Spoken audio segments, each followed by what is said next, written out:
Video వచ్చేసరికి కదా tech news చిన్న రిక్వెస్ట్ ఏంటంటే ఛానల్ సబ్స్క్రైబ్ చేసుకొని లేటెస్ట్ అప్డేట్స్ కోసం ఫస్ట్ చూసుకోవడం మాత్రమే వివో వాళ్ళ నుంచి. సో వివో వాళ్ళ వివో X300s ప్రాసెసర్కి సంబంధించిన ఇది కన్ఫర్మ్ అఫీషియల్ న్యూస్ అనమాట. సో ఇదేంటంటే ఫస్ట్ చూసుకుని 7000 mAh బ్యాటరీ 200 మెగాపిక్సెల్ కెమెరాతో పాటు వస్తుంది. దాని తర్వాత జాయిస్ వాళ్ళ ట్యూన్డ్ త్రిబుల్ కెమెరా సెటప్తో పాటు కూడా వస్తుంది.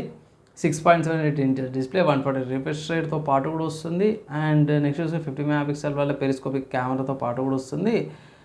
అండ్ MediaTek Dimensity 9500 చిప్సెట్తో పాటు కూడా వస్తుంది. సో ఇవి కన్ఫర్మ్ అయినాయి.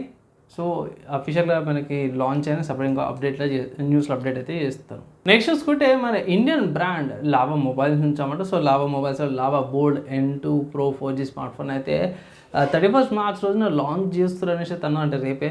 ఇక్కడ ఈ స్మార్ట్ ఫోన్లో కొన్ని స్పెసిఫికేషన్స్ బయటపడ్డది. ఇక్కడ ప్రకారం చూసుకుంటే ఇది ఫ్లిప్కార్ట్లో అవైలబుల్ ఉందంటే UniSoC ప్రాసెసర్ అంటే 50 మెగాపిక్సెల్ కెమెరా అనేసి అయితే ఇక్కడ మెన్షన్ చేసిరన్నమాట. 4GB RAM variant 65GB storage వేరియంట్తో పాటు వస్తుంది.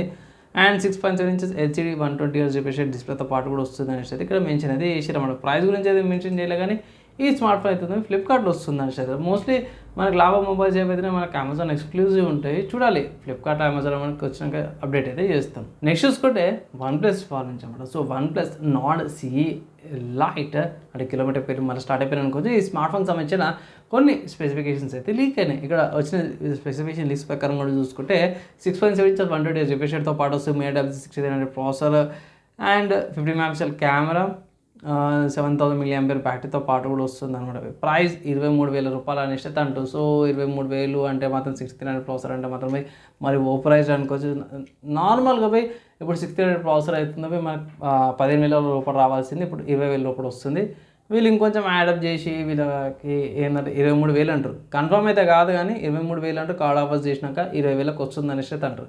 అరే 20,000కి తీసుకొచ్చి కార్డ్ ఆఫర్స్ 18,000-19,000కి వస్తాయి కూడా వాల్యూ మనీ అనేసి అయితే నా ఒపీనియన్ అనమాట. నెక్స్ట్ సాఫ్ట్వేర్స్కి సంబంధించిన న్యూస్ చూసుకుంటే మాత్రమే గింప్ నుంచి అనమాట. సో గింప్ వచ్చే ఇమేజ్ మ్యానిపులేషన్ ప్రోగ్రామ్ ఫోటోషాప్కి ఆల్టర్నేటివ్ లాగా ఉంటుంది. దీంట్లో రీసెంట్గానే గింప్ 3.2 అప్డేట్ వచ్చింది. సో 3.2 అప్డేట్ తర్వాత ఇంకొక చిన్న మైనర్ అప్డేట్ అనుకోవచ్చు. 3.2 అప్డేట్స్కి వచ్చారు. ప్రీవియస్గా ఏంటంటే మాత్రం బ్లర్ కాడ కొన్ని విషయాలు అక్కడ ల్యాంగ్ అయ్యేది, కొంచెం స్లో కూడా అయ్యింది అనమాట. ఇది షాడో చేసేటప్పుడు కానీ బ్లర్ చేసేటప్పుడు కానీ డ్రాప్ షాడో చేసేటప్పుడు కానీ ఆ ఇష్యూస్ సాల్వ్ అయినాయంటే ఈ వర్జన్లో. ఒకవేళ ఇట్లా గింప్ మిజరింగ్ సాఫ్ట్వేర్ మీరు యూజ్ చేసే ఇట్లా చేసుకోవచ్చు. కొత్త ఏమంటారు అప్డేట్స్ తీసుకొచ్చి మ్యాక్ఓఎస్ కొంచెం ఆప్టిమైజేషన్ చేసారంట. కమింగ్ టు హార్డ్వేర్కి సంబంధించిన న్యూస్ చూసుకుంటే మాత్రమే ఆసూస్ వాళ్ళు అయితే టీజ్ చేస్తారు అన్నమాట. ఇక్కడ ఇది DDR5 8800 మెగా ట్రాన్స్ఫర్ సెకండ్స్ అవుతుంది. CL32 మెమరీ అవుతుంది. ఓవర్క్లాక్ చేసుకోవచ్చు. Ryzen 9 9950 X3D2 ప్రాసెసర్కి టీజ్ అది చేస్తారు, ఓవర్క్లాకింగ్ చేసుకోవచ్చు అని. సో నాకు దాని గురించి అయితే ఐడియా లేదు. వీళ్ళు పోస్ట్ అయితే రూమర్స్ అయితే చేశారు కానీ high level extreme processor X3D కూడా కాదు X3D2 ప్రాసెసర్ కూడా ఇంకా ఆప్టిమైజ్డ్ ఉంది.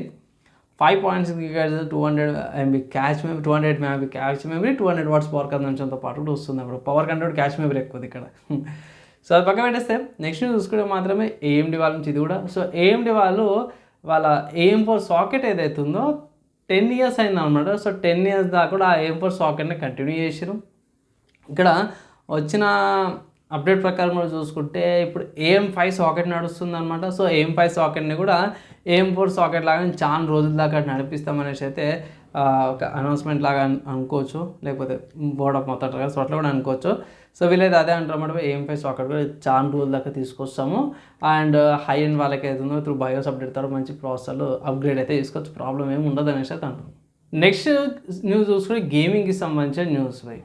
సో దీంట్లో చూసుకుంటే క్రిమ్సన్ డెజర్ట్ ఏదైతే గేమ్ ఉందో ఓపెన్ వరల్డ్ లాంటి గేమ్. సో దీంట్లో మనకు కొన్ని బగ్స్ ఇష్యూస్ ఉండే, కొన్ని ఇబ్బందులు ఉంటుండే కదా, దానికి సంబంధించిన కొత్త అప్డేట్ వచ్చింది. అప్డేట్ చూసుకుంటే మాత్రం 1.01.00 ప్యాచ్ అప్డేట్ అనమాట ఇది. సో ఇది వచ్చేసరికి అయితేనే ఇది స్టీమ్ PC వర్షన్కి, స్టీమ్ మ్యాక్ వర్షన్కి, ప్లే స్టేషన్ అండ్ ఎక్స్బాక్స్కి ప్యాచెస్ వచ్చేసినాయి. ఎపిక్ గేమ్ స్టోర్స్లో ప్యాచ్ ప్రాసెస్ అవుతుంది. అండ్ మ్యాక్ యాప్ స్టోర్లో కూడా ఇది ప్రాసెసింగ్ అవుతుంది అనేసి అయితే వీళ్ళు మెన్షన్ చేసారు అన్నమాట. సో దీంట్లో కొత్తగా ఏమొచ్చినంటే మాత్రమే బేసిక్గా మౌంటింగ్ ఉంటుంది కదా, గుర్రాలు ఎక్కడం కానీ నక్కలు ఎక్కడం అవి ఎక్కుతారు కదా, మౌంటింగ్ అంటారు దాన్ని చేసారు. ఫాస్ట్ లోడింగ్ స్క్రీన్స్ ఫాస్ట్గా అయినాయి అనమాట. ఇంకొంచెం చాలా ఇంప్రూవ్మెంట్స్ అయితే చేసారు. చిన్న వీడియో అయితే చెప్పలేను కానీ మేజర్ ఇంప్రూవ్మెంట్ చేసి ఎక్కడెక్కడ ల్యాగ్ అవుతుంది ఇన్పుట్ కాడ, కొన్ని ఇట్లా అక్కడ వెనక్కి ముంగడికి అవుతుంది, అక్కడ కూడా చాలా ఆప్టిమైజేషన్ చేసిరన్నమాట. సో ఒకవేళ ఇట్లా క్రిమ్సన్ డెజర్ట్ మీరు ఆడుతుంటే ఇట్లా ఇది అప్డేట్ వల్ల కొంచెం ప్రీవియస్గా వచ్చే ఇష్యూస్ ఏవైతున్నాయి ఇప్పుడైతే సాల్వ్ అయ్యే అవకాశాలు అయితే ఎక్కువ ఉన్నాయి. అండ్ ఇవి ఇవాళ tech news, game news, hardware and సాఫ్ట్వేర్స్కి సంబంధించిన న్యూస్. మంచి మంచి అప్డేట్స్ మనం లైక్ అండ్ షేర్ చేయండి. నెక్స్ట్ వీడియోలో కలుసుకుందాం.